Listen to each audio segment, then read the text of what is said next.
people who have been, unfaithful, and people who are telling themselves that they have fallen out of love with each other. Right. The stuff with the couples, pretty much anything that you can name that has gone on with a couple, we have seen it and we have fixed it.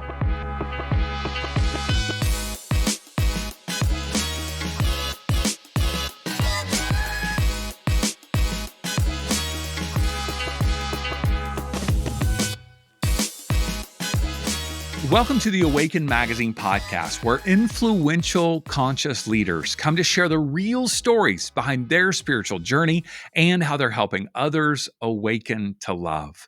I'm your host, David Trotter, and today I'm excited to introduce you to Debra Stangl and Richard Kepple. They're the co-authors of High Vibe Relationship. They're partners in Sedona Soul Adventures, and I'm excited that they're also contributing authors in the upcoming anthology book called Awakened Hearts. Yeah, the second volume of this incredible anthology book series that we publish here at Awaken Magazine. Now, in this conversation, you're going to hear how Debra transformed from a burned out divorce attorney to founding Sedona Soul Adventures, and how, meanwhile, Richard was turning a life-altering stroke into a spiritual awakening and ultimately a new purpose in his life. I loved hearing how they met on Match.com and have created this beautiful high vibe relationship and now are really on a joint global mission to help couples and individuals heal. We also dove into how to identify and clear out hidden gunk, as they call it. These are our wounds, our fears, our limiting beliefs that block us from experiencing love and really living life on purpose.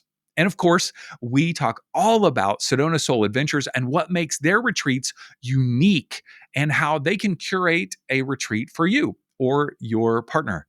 And we also dive into their retreats that are coming up in Egypt and Peru.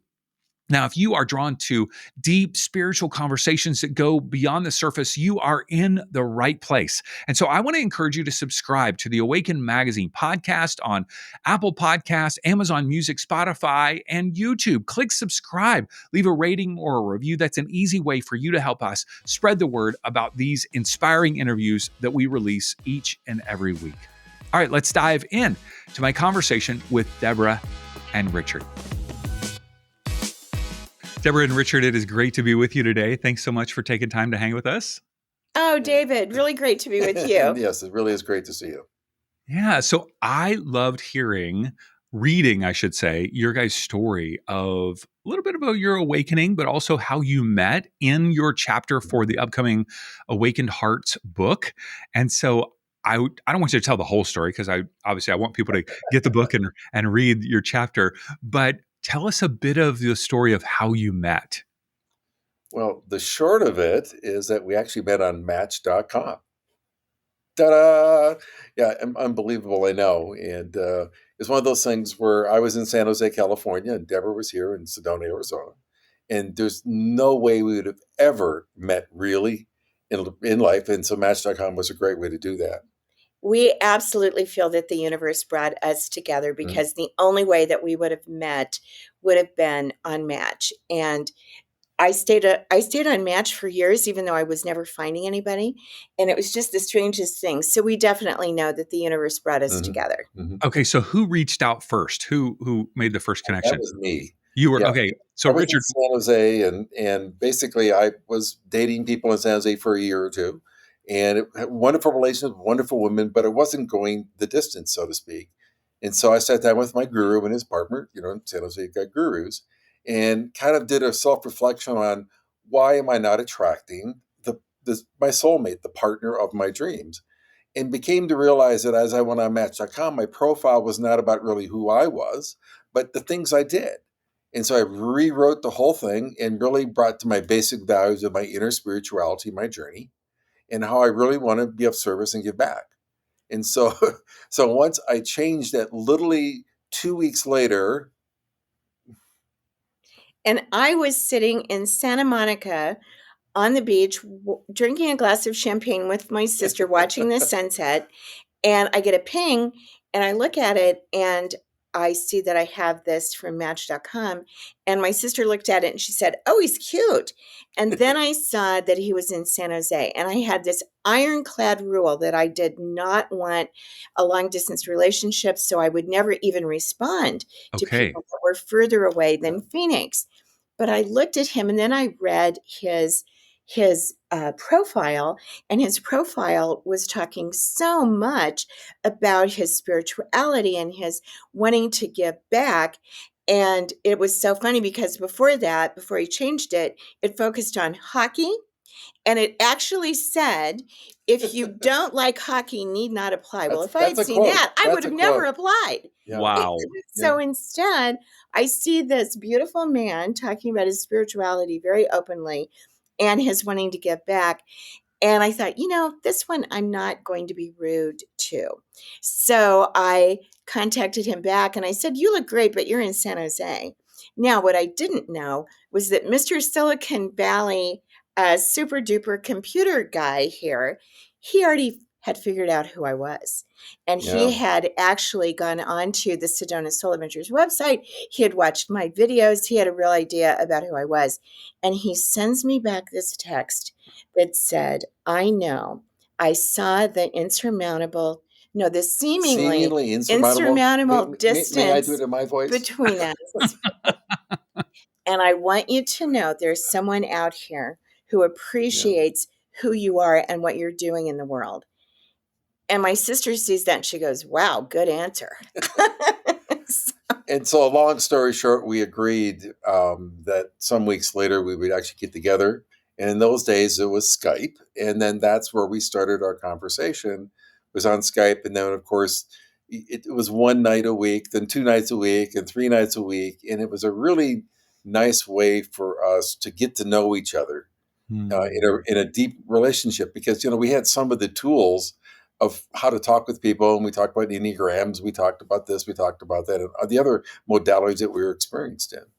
Amazing. Okay, so the big question that's coming to my mind is, Debra, do you now like hockey? I do like hockey. I helped her along with that. I never thought I would like hockey, but I do.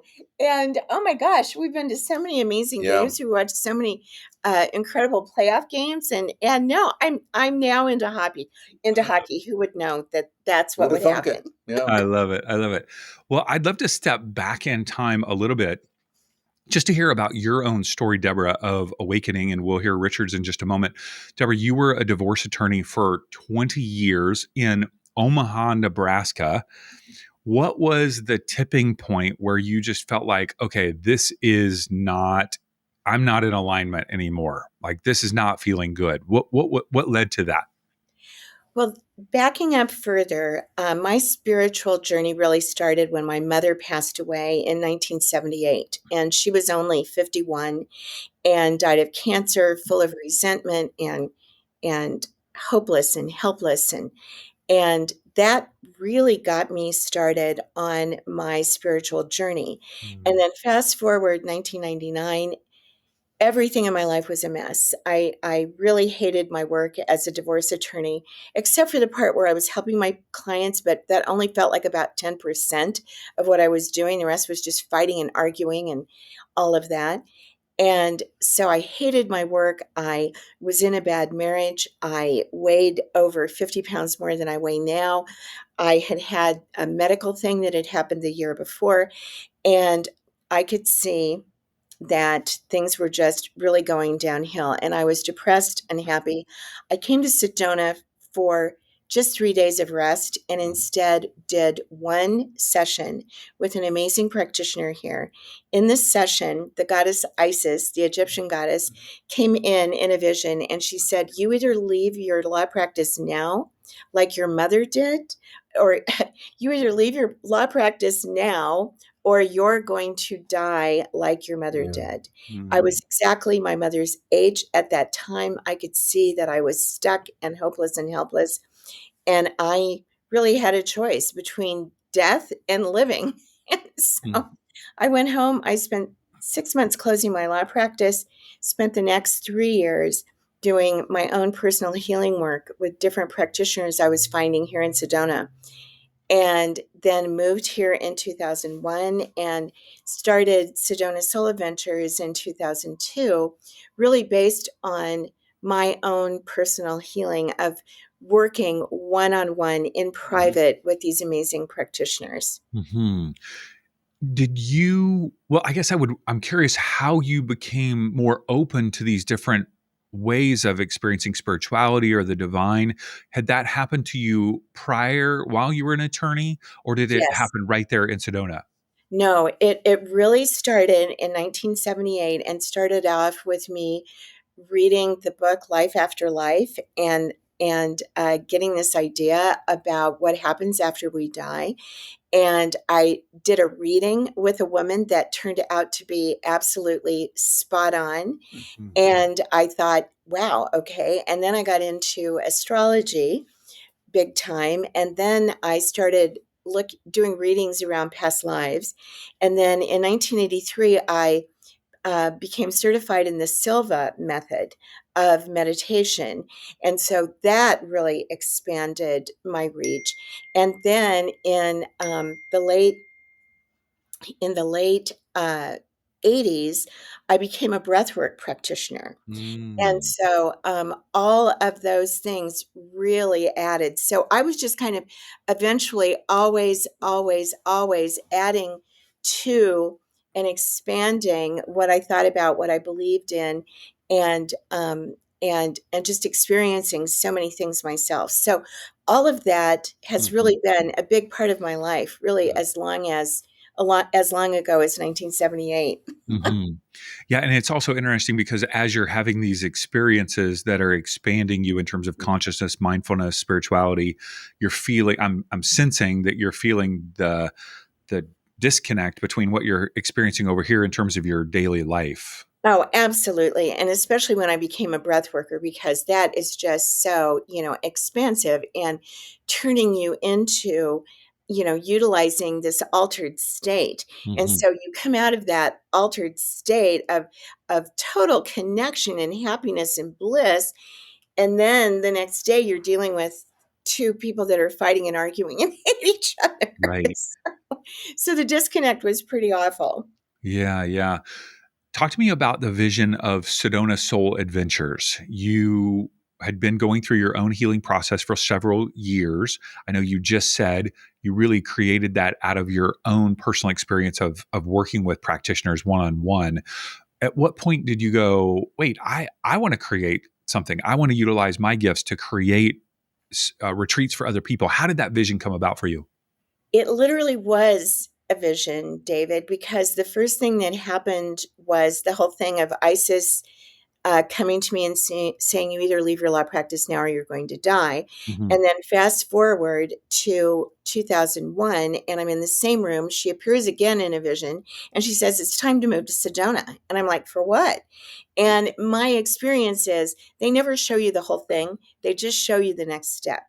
And so I knew I at that hate that part. I don't you? Me too. I was sitting there going, no, no, you Big can't picture, go big away. picture. No.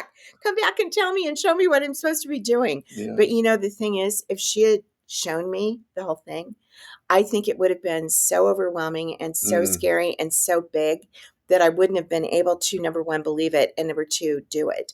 But she said, time to move to Sedona. Okay, so I go home. They say it's going to take 6 months to sell my house. Instead, I sell it in 3 days, move here, and then I sit here for 6 months going, okay, I did what you told me to do. Now what? And then I started having dreams. And what they were showing me in the dreams was that it was me working one on one in private with these amazing practitioners. That's what had changed everything for me. Not doing group retreats, not doing group workshops and seminars and reading books and therapy and all those things that I had done for so many years. It was doing the one on one work in private. Hmm. And then they showed me how I could condense what had taken me 3 years and condense it down into 3 or 4 days. And so that's what I did. And that was 23 years ago, and started with 10 practitioners of people that I had worked with over the last 10 years. Now we have over 50, and Mm. it has turned into this thing where if I had seen it back then, if she had shown it to me, it would have been too overwhelming.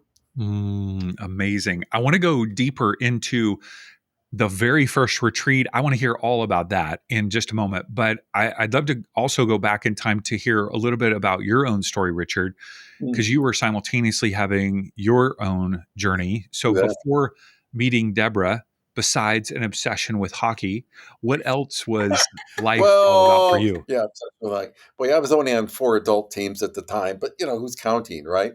Um, no, I mean, when I came out of school, I really went into high tech and basically got myself to be stationed overseas. So I lived in Singapore, Japan, the Philippines, and as a single man, it was really nice to do that. I did a lot of great work. Went back to Texas where my home base was, and then ultimately got sent out to Silicon Valley in the late '80s, and basically did amazing stuff in Silicon Valley. I mean, I was sort of a rock star of my company. Um, I was in big companies, then I moved out of that company into small companies. My first private company went public in later public companies, bought companies, sold companies. So I was on the fast track. I had everything going. I had the multiple houses. I had the one overlooking the Pacific Ocean. I had the fast cars. I had the marriage. I had everything going on. But there was this little voice inside of me saying, this is all fine. This is all good. You're kicking ass. That's fabulous. But is it really what you want to do? And I kept ignoring it because, man, the ride was so much. It was heady, right? It was just adrenaline, and I enjoyed that. And ended up where one night sitting in the hot tub in the house overlooking the ocean, bam, had a stroke. It was like my guides basically said, okay, if you can't sort this out by yourself, we're going to give you the proverbial 2x4 in the back of the head. And that's kind of what it was. How old And were you so, at the time? let's see, 46. Hmm. And when I was laying in the Stanford Medical Stroke Center with everybody else, they looked at me because I had a hockey body, because I had just played hockey that night. They're looking here with everybody's like, how could you possibly have a stroke? You're fit. Everything's perfect with you. It's like you can outrun anybody in this place. The answer is yeah. It had nothing to do with it. It had to do with really I was not in alignment, as you'd mentioned, with my soul's purpose. And so this was my opportunity, my wake up call to do that. So after a couple years of fully healing myself with a lot of amazing help, I was able then to transition to giving back. And so I started teaching university and giving back to the college students at the time. And then 12 years later, of course, met Deborah. And as I said, the rest is history. And meanwhile, you were diving into spirituality. I heard you say that. Right, right. I mean, because when I grew up, I was in the Catholic Church. I was an altar boy. I was very much, as you would say, the oldest son in an Irish Catholic family becomes a priest. So I was on the priest track. I learned 4 years of Latin in high school. Not sure if it did me much good, but that's what you did. And I even went to seminary in the summer before my senior year in high school to check it out. And I found out this probably really isn't my gig. So I kind of moved on to going to school, doing other stuff. But that always was underneath. The spiritual eye was there. And, I was really not attracted to the dogma, but I was attracted more to the mystical aspects of the divinity being inside of me. And that's what everybody has. And so when I came back out of the stroke, I reconnected with that. I reconnected with my own inner mystic. Um, Obviously got a divorce and such, and so I read John Renard's, The Disappearance Universe, which is a very, Christian mystic sort of approach. I read was it Joel Goldsmith's the Infinite Way Letters, which is another. So I really can reconnected with that, and then of course did all sorts of modalities. I did breath work. I did all these other sorts of things as well because I was trained. I went to Jack Kornfield silent retreats. I went to Ram Dass, Donna Eden, even Dr. Joe Dispenza. So I went and did all these things as well and had these amazing experiences. So yeah, it took me a while to get there as well, to get to the point of really being able to up my game, to be honest, to meet a woman as incredible as Deborah and to be a Yeah, match for her. that's So my beautiful. journey really allowed me, and to the point of having the introspection to change my Match.com profile just before seeing her was, I think, in a way, a way for me to say, hey, I've kind of figured out who's the problem here. Me, wasn't anybody else. And once I sorted my stuff out and aligned with purpose, ta-da. That's wonderful. Wonderful. One of the things that comes to my mind um, is the fact that people who are investing their lives in consciousness, mindfulness, spirituality, growing, whether it's therapy and all these different modalities, can then ultimately go through a divorce.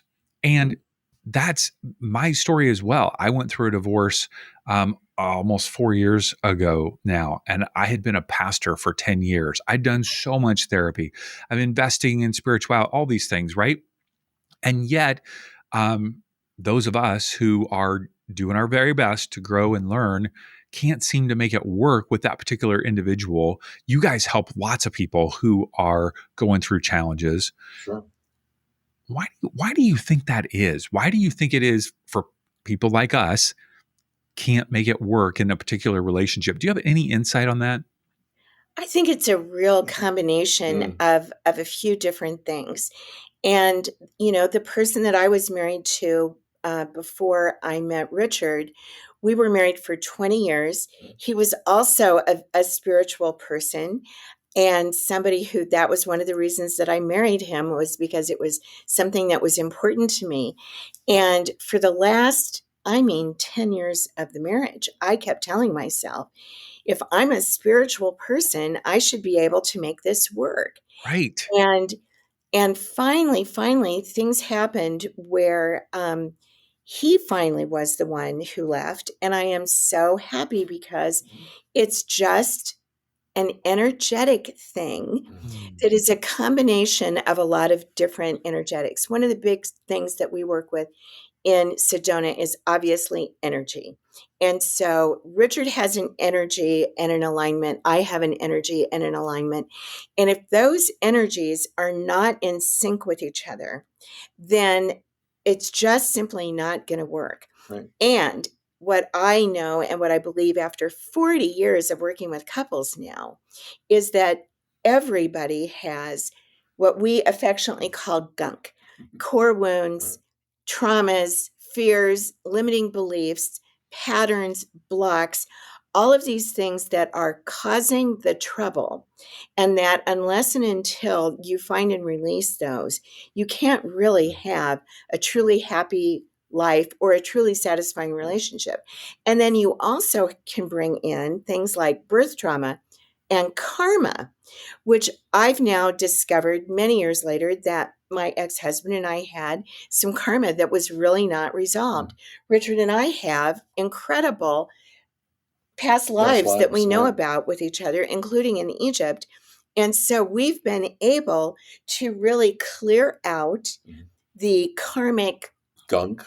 gunk and move into Right. alignment with each other. And Yeah. so I think there's just a really dangerous thing that happens when people tell themselves, I'm a spiritual person, I should be able to make this work. Right. And what that says to me is, if you're having to force it and force it Right. and force it and force it over a period of, 5 years, 10 years, something else is going on. And maybe Right. part of that something else is that you have reached the end of your season with that person.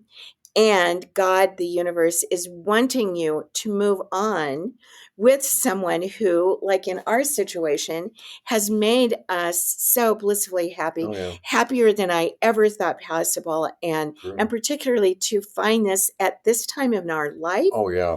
both of us just look at each other and go, Yeah. oh I my God, mean, how did this and happen? that part of the story we have is you had mentioned how did you get together, but really think about it. When you're of a certain age, I mean, there's a lot of people already locked in on their lives and what they're going to tolerate. And for us, yeah, we had our list. I mean, her list was 22 items long, mine was 10, right?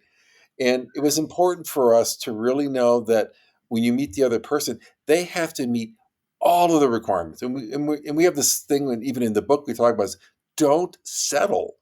And why do we say that? Is because as you get older, you realize after a few scars along the way that that 21st one that you're settling on in a couple of years is going to be the one that just totally makes it so gnarly that you can't tolerate it. So you can't settle people will say, well, she does this, but I can take that. Well, no, if you can't now, it's going to be horrific 10 years from now. So don't settle.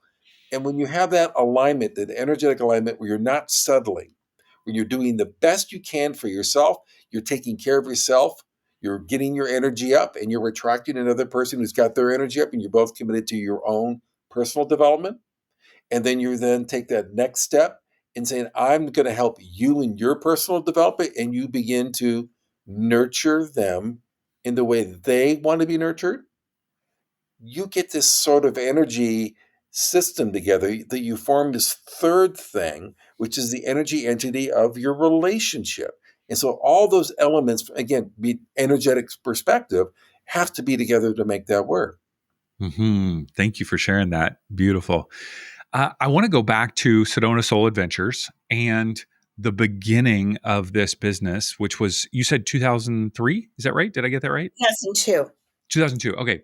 So as you're getting this off the ground, tell me about the very first few retreats that you curated.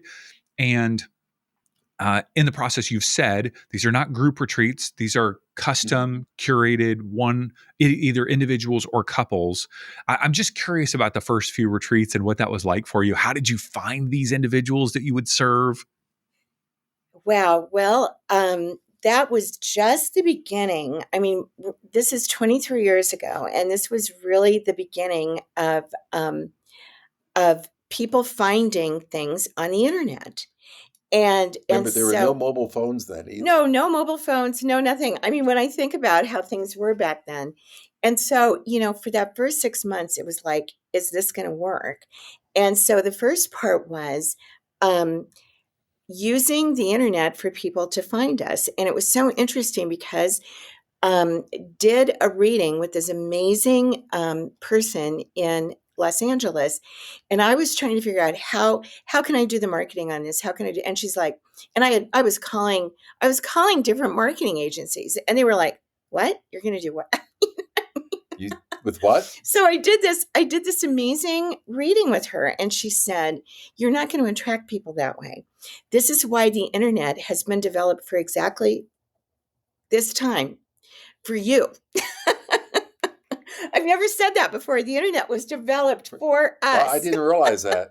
Thank you, God. And so literally would sit every morning and do meditations of sending out energy from Sedona to bop into people. And then we were on the internet and doing things on Google. Right. And that's how people were finding us at the beginning. And literally this being who called herself, identified herself as the Angel of Sedona. We used to have her on the website at the very beginning. And she said, I'm going to send the people that are supposed to come. So, I mean, how crazy is that, right? It's a Sedona story for sure. And then everything of how we do things, of really spending a whole lot of time with people before they come, really getting an idea of what's going on, what's happening, what do you want to have happen, and then really pairing them up with the perfect practitioners and the perfect set of experiences. That worked from day one. Yeah, it worked from day one. And the thing is that what we've noticed, again, when we talked about doing lots of group work, et cetera, seminars, is that rarely did it ever address our individual issues. Once in a while it did. And so when you look at this approach and realize that everybody has their own unique gunk, my gunk's different than her gunk, that's different than your gunk, Stephen. And as a result, giving me a one-size-fits-all answer, just not going to really, it might help a little bit, let's not get wrong, but it's not going to have the deep transformational effects that what Debra had done and developed back in 2002. Well, and even in our couples retreats, the couples do individual sessions because, again, they got to get their pieces together. That person's gunk is different than that person's gunk. And so we need to find that out. And the question is just, what's the gunk? How did it happen? And how is it showing up? And then once we've got that, then we can do sessions to bring them back into connection with the highest part of themselves, and then with that third entity that is the relationship of what you were talking about before.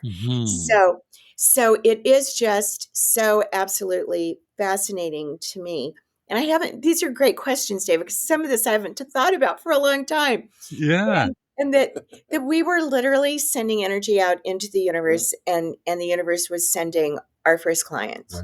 I love that. Talk to me about what are some of the presenting challenges or problems that people, when they reach out online, I assume most of them they're reaching out with a phone call or an email or an interest form. What are those challenges or problems that individuals or couples are coming to you with? Mm-hmm. Yeah. And that may not be the gunk underneath. I'm just saying the presenting. Oh yeah, they're never calling me saying I've You're got exactly gunk. right. I mean, what we've seen for individuals, for example, we'll talk about couples in a minute. Most people come to us because they basically have a lack of sense of purpose, because either they're going through a transition in life, or they're just kind of like at this stage where it's like, oh, today's the same as yesterday. Tomorrow's going to be the same as today. Oh, what am I gonna, and they have this sort of emptiness that forms, and they're looking for purpose, and how do I then energize myself to that? So they come here, we sit down and look at where they are, what's going on in their life, and help them redefine and refine their purpose, and help energize by clearing out the gunk underneath that to go do that. And some people might actually come here and actually understand what their purpose is, but they get stuck on, I can't seem to execute. I can't seem to do, and so we go, like, fine. Let's go first validate that that's really what your core purpose is, check mark. Then let's work at the gunk that's holding you back. And so we really look at the gunk again, sweep that out, clear it up, find it, heal it, release it, send them home like an energetic baby with a brand new, shiny little purpose sheet on their thing, and off they go. And then other things that happen with individuals who come to us is that they very often have a problem or an issue that they just simply can't seem to handle. Yeah. And they've done everything. They've done therapy. They've done, all kinds of stuff, energy work, whatever, and they can't seem to get it handled. Yeah. And then with couples, the largest amount of people that come to us as couples are having a problem. Yeah. They're having issues. We have a lot of people that infidelity has happened, and a huge number of people, and I would say this is even the biggest one, of people that have been together for a long time. Underneath, they love each other, but the spark is gone, and they're bored, or they're fighting constantly, or there's just something where, they look at this person, it's like, this is not the person that I married. And we really saw this hugely during COVID, where, everybody was together, and it was like, whoa. There were a lot of people reaching up and saying, I need some help in that time frame. I love him, but if we can't get this figured out, I am out of here. And so we get lots of that, of people where the what I call the sizzle is gone. And again, that's usually comes down to gunk again, and disconnection from that highest part of themselves and from each other. And then we get the people who, and these are my favorite, both individuals and couples, that they just want to take their life to the next level, or take their relationship to the next level. To help people. They don't have big problems. They just are like, I just know that I can really have my life being, another 10% or another 20%. Supercharge me, baby. And right. Like, okay, let's help you do that. We love that. And it's so much fun. But of course, the people that reach out the most are the ones that are in trouble. And of course, we love to help them. And it's interesting to me, because now I kind of look at, especially the couples who I divorced people for 20 years. Now I've been helping them stay together in wonderful and juicy ways for over 20 years. So I'm hoping my karma is balanced out by now. That's awesome. You mentioned earlier that you spend a lot of time with people before they come to Sedona for a retreat. So I'm just curious kind of about take us through a step-by-step process. If I were to reach out to you and say, I'm interested in a personalized, customized retreat, whether it's an individual or a couple. Walk us through that process. What would I experience from beginning to end? Almost give me a preview of that whole experience. Mhm. So typically, what happens most often is that people will contact our office, they'll call our office, and they'll literally want to have a little bit of information, because what happens most often is that people think that we are a traditional retreat Right. center where people come, Right. you go to a nice place, you drink green juice, and you do yoga. And that is not what we do. No. Not that there's anything wrong with that. I love that. I've done a million of those. But we go But just a bit deeper than that. so we're explaining to people that this is truly a Mm. transformational experience. This is literally taking you from A to B, from where you are to where you want Mm. to be. And that what we're going to be doing is that we will then connect them with what we call our soul guides. And these are our people. Now, I was the original soul guide, of course. And now we have our soul guides are just so amazing. Phenomenal. And so they really sit and spend so much time, typically on Zoom, because we really, it's much more. I mean, it's like this, we're connecting. Our energy is connecting. So we want to be able to start that energetic exchange as quickly as possible. And so they will typically be speaking to the person. And for couples retreats, we really prefer to speak to one person first and then the next person, because we want both of them to really speak freely. Because, as we said, as you've already intoned, there's a story, right? No matter who you are, either whether individual or couples, each one has a story. And what we are trying to do with this soul guides is to get underneath the story, to detect what's really going on here, so that when you set up a retreat for them, it's really not about the surface stuff, which is never really what's going on. It's about intuitively detecting what's happening and how we can best match up our resources exactly for what they need at exactly that time. And all of our soul guides are deeply intuitive. Mm-hmm. They've experienced the work of the different practitioners. And so they just spend a whole lot of time really, really talking to people. And they're very good at asking the right questions and really going underneath the story and really starting the process of starting to discover what the gunk is, what's going on, what's happening. And then what they will do is, after that, then they spend time then just with themselves and literally almost in a meditative state of really going in, connecting with the energy of the clients. And then they will put together their recommendations. And like we said, it's a minimum of 3 full days for individuals, a minimum of 4 days for couples. And most people are here a week. That's really perfect and beautiful, because then you have time to, go out in Sedona and spend some time in Sedona. And we're not a retreat center. We're not a place where you come and stay. Sedona is very small. It's just 9,500 people. We just have one main road. So one into the other. It takes about 5 minutes. Yeah. So one of the things that is so wonderful about this is the privacy. And so when people come, we do have a beautiful office in West Sedona. And so then when they come, they're assigned a retreat coordinator who also is connecting with them before they come, making sure, everything's all the arrangements set, are correct. all the arrangements, what do you need, anything special that you need, all of that. And so that they feel like there's somebody who is, kind of going along the experience with them, and who's also like checking in with them every day, that kind of thing. So they come to the office, they do an orientation around everything that's going to happen. And then they go to the different healing spaces of the practitioners. And that is one of the most special and incredible things that happens here, because our practitioners have their own space that is, they've set it with their energy and their intentions. And some of them are in, places that have, unbelievable, incredible views. And other people have, smaller, but it's all different. but it's so private.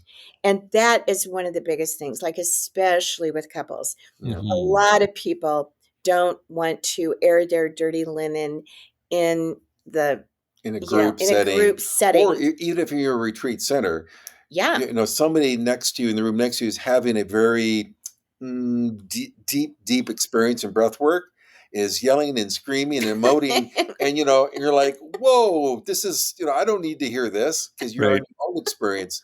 So it Or you really, walk out oh yeah, and your and mascara's your running, mascara's and running. yeah, so the privacy is real good, but also because, if you look at the people we have, they've been people who have been master practitioners. They've been in Sedona for, many people came Years. in the harmonic convergence, Yeah. man, way back in the day, man, and they're amazing at what they do. They really are the masters of the masters, and we're so happy to have them on the team, so to speak, helping individuals. And this Thank A is you. the couple of other. questions real quick. So where would someone stay in terms of like their physical location? And also, how many practitioners are they seeing throughout the day? So they're typically seeing one or two practitioners, usually something in the morning and then having lunch and then something in the afternoon. And so we want them to have plenty of time to integrate. Right. We want them to Really have, important. not feel rushed, all of that.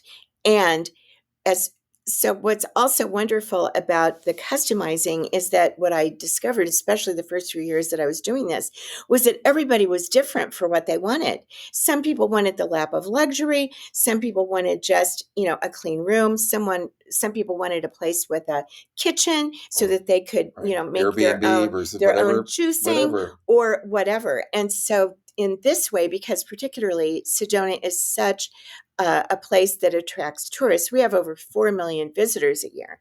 So we actually have more hotel beds than we have population. So there are so many fabulous hotels, resorts, and now Airbnbs. And we have a network of about 20 that we work with so that, again, everybody can have exactly the surroundings that they Right. want. Beautiful. And so at the end of the 3, 4, 5, 6 days, and they've experienced one or two practitioners per day, they're having a retreat coordinator that's checking in with them each day.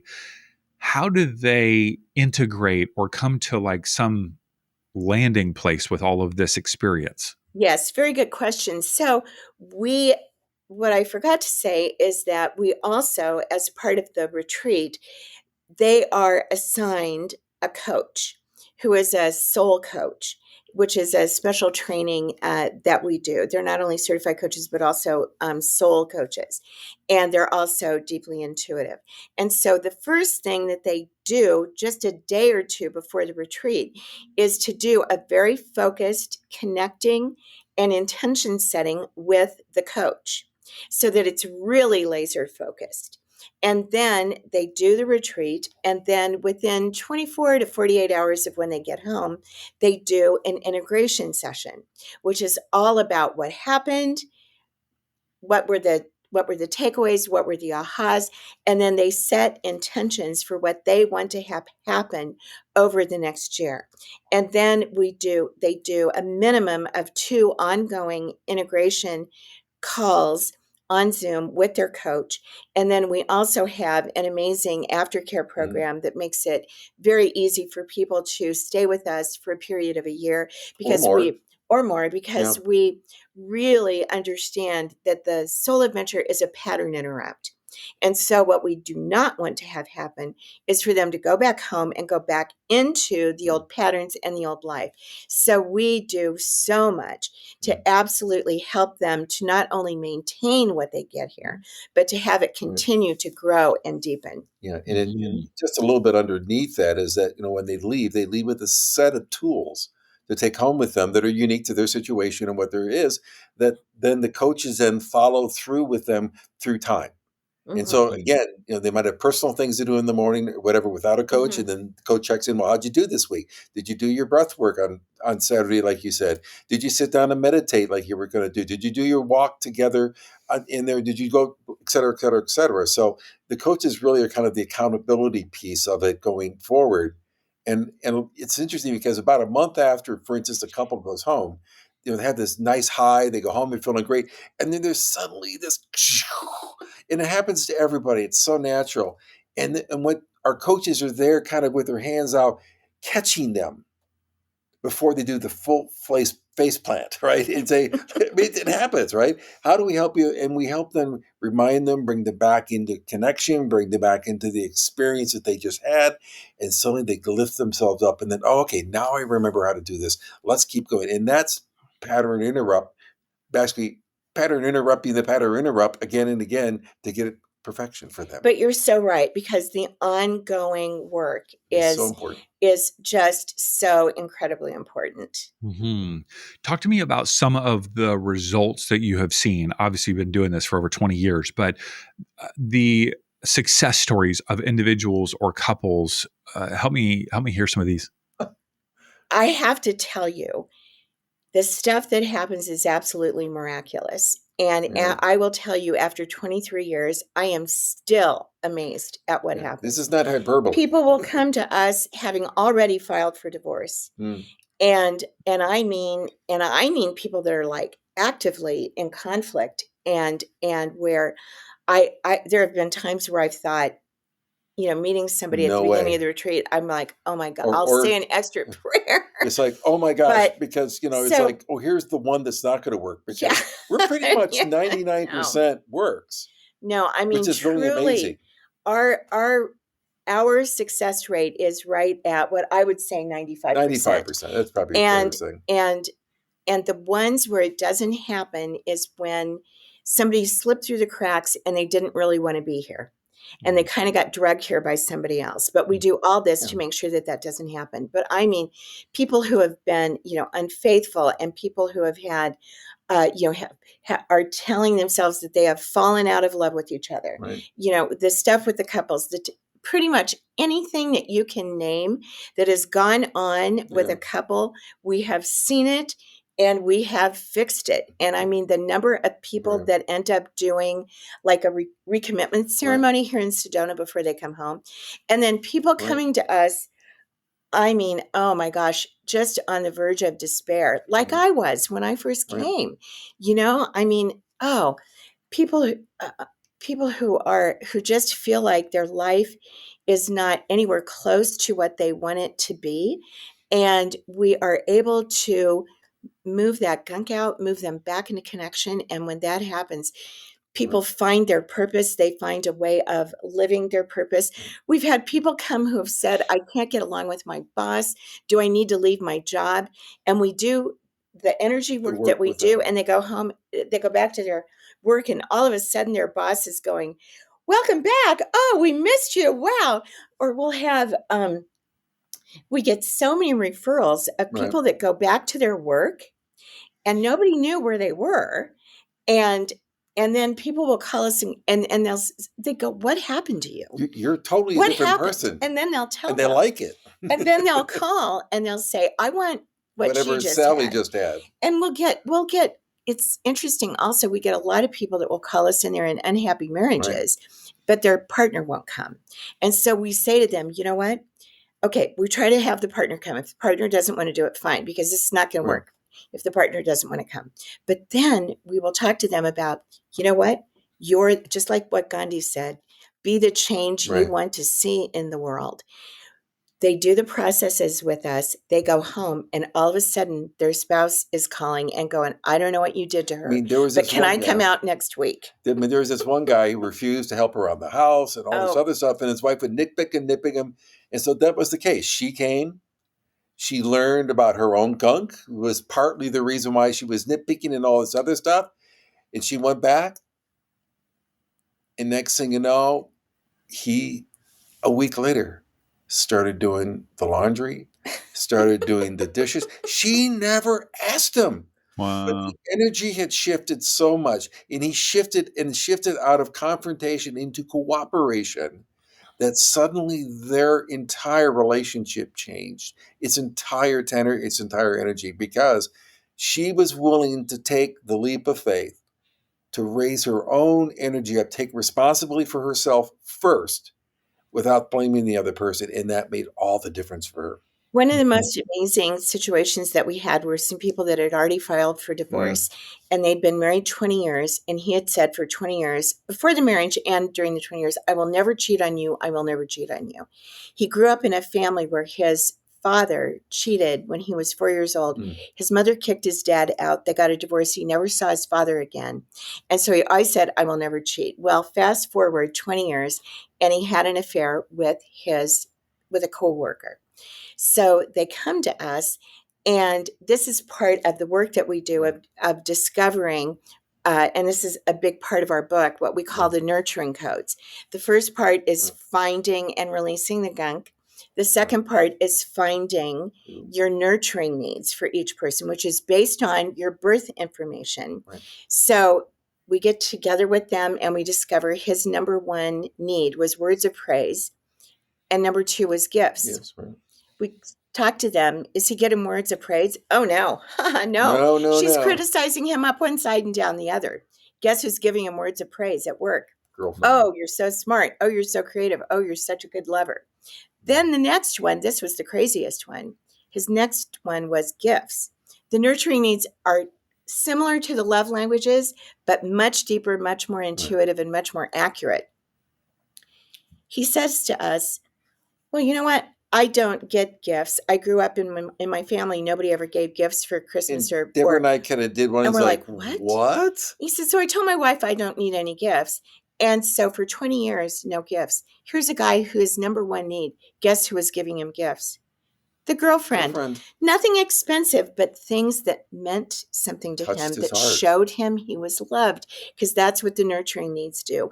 When you are nurturing your partner in the way that they need to be nurtured, not the way that you want to nurture them, but in the way they need to be nurtured, that's how they know they're loved. And the wife had come in, and she was so angry and upset, and her whole thing was around perfectionism. Her need was perfectionism, and her core wounds were all around, I'm not lovable, I'm not enough, all that.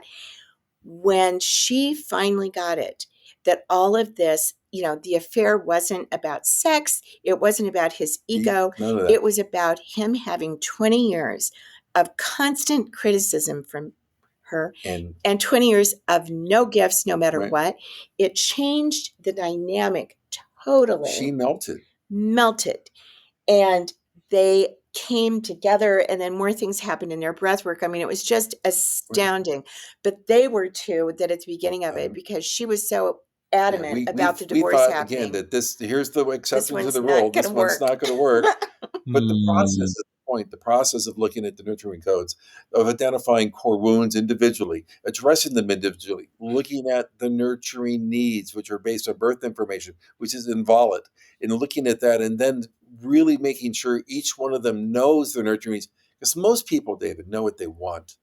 But this is an entirely different cut on it. What you need is not always. Well, and they had no way of knowing. How would they know that his number one need was words of praise, and his number two need was gifts? They had no way of knowing that. Yeah, and so this process they had taken the love languages test, and it came out wrong, because your own biases come into that test. This is based on your birth information, and so when you don't know what you need, how can you deal with it? How can you get it? So the whole process then uncovered that and allow them to validate each other's needs, and then have the moment of truth, which we call the spiritual pivot. And the spiritual pivot is a yes or no question. Either you're going to give your partner what they need in the way they need it or not. Yes or no. And when we asked her that question the first time, she said no. No. Not only did she said no, she said, hell no. She said, no, because I can't do that. He's a child. He can't, if I don't tell him what to do, he'll be lost. And we're like, whoa, okay, that perfectionism is really going here. So if and by the way, when that came up, the no came up, what was that? Another opportunity to go underneath and find out what was going on. So the process of the nurturing codes allows you to give you the tools step by step to go underneath, to keep going until suddenly they're both together, they both see it, and they both go like this. Beautiful. And they were one of the many couples that went into the Red Rocks before they went home and had a recommitment ceremony, Yeah. I love which that. was like this. He said, "We'll help you with. I mean, we're not going to have it on the retreat itinerary. It's an extra. We'll go out and do that for you. Bonus time. Freebie because you've earned it. You've earned it because you've done the work. You've done the spiritual pivot, both of you, and you've gotten back together and back into love. It's beautiful." Beautiful. Beautiful, beautiful. Obviously, to receive this investment in someone's life, it does require a financial investment. And so I would assume that the level of financial investment is dependent on the number of practitioners, the types of practitioners, Yes. where you would stay, all of those types of things. Right. So talk to us about that investment for a moment. And I can hear a lot of, especially of couples, like, well, we just can't afford it. Like, or one partner, this is too much, or it's probably going to be expensive. What would you say to those individuals? Well, I would say to them a couple of things. Have you looked at the statistics for how expensive divorce is? You would know. I Yeah, a little bit of an expert here. And I mean, literally, just Google it because, oh my gosh, in the 20 years since I stopped doing that, it's like, I can't believe it. Yeah. And then you're not only talking about the cost of the divorce itself, but the financial cost to both men and women or the two partners, but especially women. Women, statistically, in the United States, never recover financially from divorces. I mean, it depends on who they are, but statistically, they don't. And you're splitting your assets in half. And so people typically financially have a huge amount of time dealing with that. And then you're talking about the emotional cost. Right. I mean, your marriage is torn apart. Your children are The affected. children cost is extremely high. So many of the people that we get who do individual retreats with us, it's literally the result of being a child of divorce, literally. And so the emotional cost of what that does to your children and the emotional cost to knowing that your children are maybe being raised by somebody else when your former partner remarries, that's heartbreaking for so many people. So I would tell you that the cost of what we are doing here is so much less. And then it also, the other piece of what happens with this stuff is when you're unhappy, don't you find that it affects every single part of your life? It affects your health. It affects your wealth. It affects your well-being. The year before I came to Sedona, I was so miserably unhappy. And one of the things that happened was that they found a lump in my breast tissue. Now, luckily, it turned out to not be anything physically, but I saw that as just another wake-up call. And we know that Richard's stroke was literally the universe saying, so this is the kind of thing that you need to look at. What are the real costs? And I will tell you that the money cost is the lowest on what you should be looking at, because the real cost is in your happiness and in your own expansion, your own consciousness, and then in your own ability to be part of the world. Thank you for sharing. You guys have co-authored a book that's coming out the end of this year called High Vibe Relationship. And so I'm curious, you've mentioned it just a few minutes ago about the nurturing codes, but who is this book for? What will they get out of it? Well, the book is for obviously couples and also individuals looking for a high vibe relationship. It's really for both sets. Obviously we give you some ideas on how we do things at Sedona Soul Adventures, that similar ideas here. Again, the key points, 3 key points is, again, personal responsibility.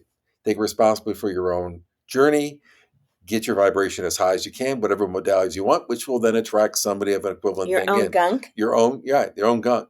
And we also believe, which we haven't talked about yet, is that we believe fundamentally a relationship is the crucible. And a crucible's hot, it burns, but if you look at what happens in a crucible when 2 people get together, they are triggering each other's core wound. It's being brought up to be healed. So in some sense, in a spiritual perspective, the core wounds and the crucible is actually the gift that you're giving each other by allowing your partner to bring their core wounds up, act as miserably and scream as much as they want, but understand it's not you, it's their core wound that's expressing themselves. Because in our world, you're a divine being. You are not imperfect. You are actually perfect. But what the imperfect part is, your gunk. So when it comes up, you address it, you help it, you keep working through them. With some of the other techniques we use in terms of every week check-ins and things is to keep the percolation low and identify stuff before it blows up. It's a way for people to live their life and grow their relationship in a very, very good way, called a high vibe way. Because the high vibe relationship really for us, in our experience and what we're trying to teach, is a high vibe relationship is really the divine relationship in action. Mm-hmm. Richard, how do you, I guess,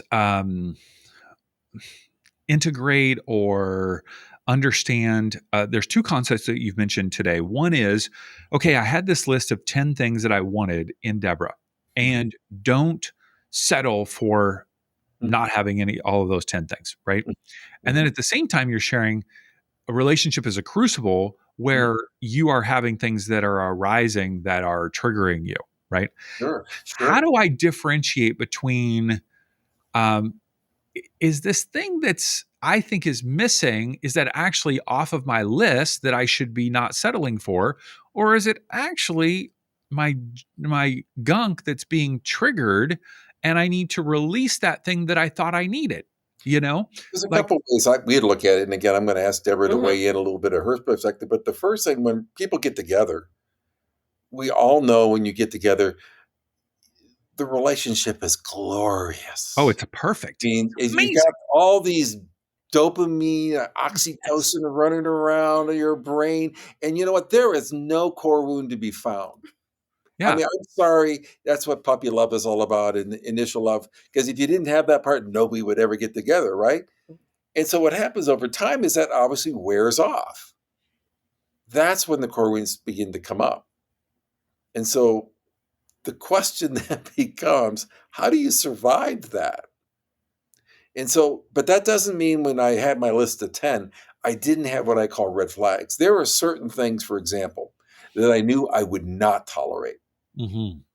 And so I have that list, clear list. In addition to what I had the clear list of, people who were abusers, people who had alcohol problems or drug problems. This is the type of stuff for me. I said, no Or way. any kind of Mm-hmm. addiction. Any time of addiction, I said, no, this is something that I mean, I met some of these beautiful women I was dating, and we'd have these discussions. We'd be hiking around, and they said, I got something to tell you, but I'm in AA and all this stuff, and I thought about this, and I'm not sure if I could carry that burden with you. And I had to be honest with myself. And do I really want to do that? And I realized, that I can't do that. But that was Mm-hmm. me. Other people may choose to do that. So everybody's different on their list and what their red flags are. But for me, I had to say, well, this is what's important to me. And my goodness, the universe provided. But I love it. to answer your question, most of what is coming up that is causing trouble is gunk. Mm-hmm. And like I said, core wounds, traumas, fears, limiting beliefs, karma, birth trauma, the list goes on and on. And so it is all about how do you approach it, as Richard said, about taking responsibility. So one of the things that happened when I was a divorce attorney for 20 years, I had a bunch of people that I did 3 divorces for. Oh my gosh, Debra, are you kidding me? And what I figured out was they were marrying the same person over and over again. Yes. They just had a different name, because what was happening was their core wounds were coming up to be healed, because it is the Mhm. crucible. Yeah. The gunk is coming up, telling you where the healing needs to take place. But rather than them looking at it and going, oh, what is this trying to show me? They would go, oh, I don't like you. I'm gone. They're on to the next person, and they start Done. the process all over again. And Mm-hmm. so that is what is happening with most people. And almost everybody out there is approaching relationship from this transactional Mhm. place of what can you do for me? What have you done for me lately? What's in it for me? What's in it for me, as opposed to how can I nurture you? What do you need to be nurtured? And so things that are coming up, most of the time it is your own gunk. And when you can go in and go, oh, all right, let's see where this is leading me. That is completely different than saying, I don't like you. I don't like the way you And I'm did that. blaming you I'm because I blaming got you. pissed This off is all about you. I'm something. judging you. Right. When you take it from that perspective, it's a completely different perspective that most people are not doing. And so we know that the purpose of all relationship is to nurture the other person in the way that they need to be nurtured. And so when you do that and you take responsibility for your own stuff coming up, that is when you can really move into this incredible alignment and connection that we call the high vibe relationship. High vibe relationship. Yes, of course, we will link to the book. Debra, did you give them a discount on like the second or third divorce? Or you actually should have charged them. You should charge them more. You should be like, the second one is double, the third one is triple. Like, well, at least by that time, because see, they were in a pattern. So at least I knew what was going to happen. And I knew exactly, because they did the divorce just like they did the marriage. The same pattern was going to be there. So it wasn't like it was going to be any more difficult. I knew exactly what was going to happen. And that's the thing. We get into these patterns, and unless and until we do something to shake up that pattern, we're going to have that pattern for the rest of our lives. Okay. You also have a couple of retreats coming up in Egypt in February and March. There's 2 separate retreats, right? Back to back. Yeah. And they're not retreats like what we do here in Sedona, Okay. where you're working with practitioners and doing that kind of thing. In 2004, I've always loved going to sacred sites around the world. It's something I've been doing since 1983 when I went to Egypt the first time, because By the way, I'm going to Egypt for the very first time on October 3rd. Mandy and I are going. Fabulous. She's already been once herself, but she's like, you got to go. So we're going for 10 days on October 3rd. So I'm excited to, see what you've seen. Oh my God, it'll be absolutely incredible. We should talk. Because I just love to see where you're going and give you some tips. This will be my 26th trip to Egypt. Oh my goodness. And going in 2026. So what we do, we go with a small group, and we are seeing, of course, the amazing places. But what we are also doing is really, really connecting in with the energy. So we do a lot of private visits. We have a private visit just for our group inside the Great Pyramid for 2 hours, doing ceremony and meditation. We also do a private visit between the paws of the Sphinx that's closed to the public. And we do a private visit to the Isis temple at Philae. That's at sunrise, also just our group there and doing ceremony. And then the Hathor temple. Hathor was the goddess of love and beauty and music. And so we do, again, 2 hours just for our group. And so being able to experience these places, not only seeing them and learning the history, but really experiencing the energy of these places. And then we also do trips to Peru every year at the solstice. And also I'm going to do, I think, my last trip to Bali a year from now in September. Richard hasn't been to Bali, and I want to take him there. And I've been there like 6 times, and it's, again, the energy there is just so incredible. Wonderful. All right. So the trip in Egypt is, and just to clarify, are those 2 possible dates, or is it 2 trips back to back? No, it's 2 trips back to back, and it's okay. the same. Yes, and it's the same trip, and we just do 2 trips back to back. Because Wonderful. we just have so many people who want to go that a few years ago, and because we keep the groups so small, Yeah. That's what we ended up doing, and we started doing that a few years ago, of doing 2 trips back to back. That's a great idea. You guys get double the time there too. That's wonderful. Oh, That's great. It's amazing.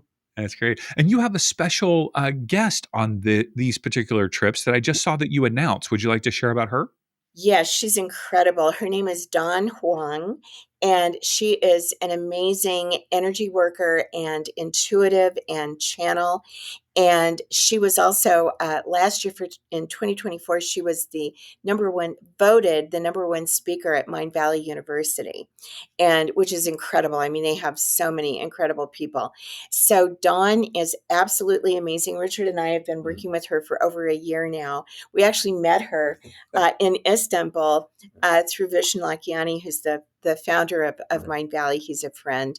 And I can't wait to be there with Dawn because, I mean, she's never been there. And to be every time we go, we get downloads and all this energy that comes in.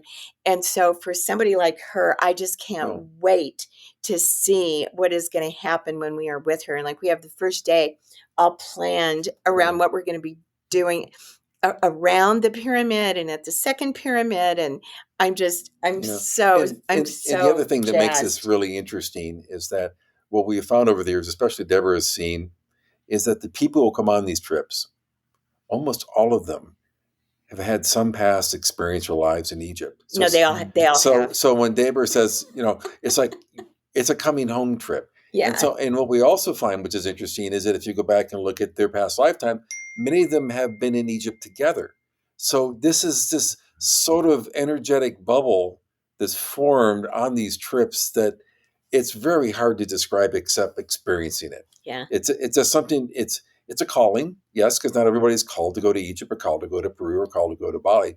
But if you are, and you want to have an experience that's deeply connected to the energy and perhaps some other people who are also deeply connected, this is a great opportunity.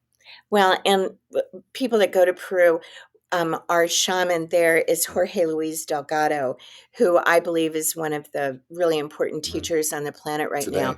And I have so many people say to me at the end of the trip that they feel sorry for people that go to Peru who don't go there and have Jorge with them, because it's just a completely different experience. He's a master of the ancient told wisdoms. It's amazing. And so, you can go to these places and just go, oh yeah, that's nice. Take your picture. Go ahead. And take a picture.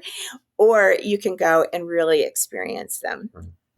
Beautiful. Thank you guys for sharing so much of your wisdom, your story. What's the next step if people are interested in a Sedona Soul Adventure, or obviously we'll link to the High Vibe Relationship book, but if they're interested in Egypt or any of the curated experiences there in Sedona, what's the next step? The easiest thing is to just go to our website, sedonasouladventures.com. And that way they can connect with us. They can get all the information about the Egypt trip, for example. And that's the easiest, fastest way. And then connect with us. That's our biggest thing. We love connecting with people. Yeah. And that's what this is all about, is connection. Wonderful. You guys are amazing. Thank you for the ways that you are making a difference in people's lives. People's lives are transformed because of your investment, your energy. So thank you guys for what you're doing for our planet. Really appreciate it. Thanks, thank you, David, for naming an incredible magazine, Awakened, because the name is spot on. And we just want to honor you for your work that you do with this and getting the news out and spreading the word, so to speak. So thank you very much, David, for the work you do as well. It's so big. Yeah, thank you very much. Thank you. Thanks for listening to the Awaken Magazine podcast. If you enjoyed this episode and our other conversations, would you mind taking a moment to leave a 5-star review and maybe even a comment on Spotify or Apple Podcasts? That's one of the ways that you can give back to the show and help us reach more people. And of course, feel free to share the episode with a friend. And if you're not already on our email list, we send out an inspiring email every Monday morning full of articles and interviews. Just head on over to awakenedmagazine.com and click subscribe and join for free. Our hope is that all the resources we share will help our world continue awakening to love.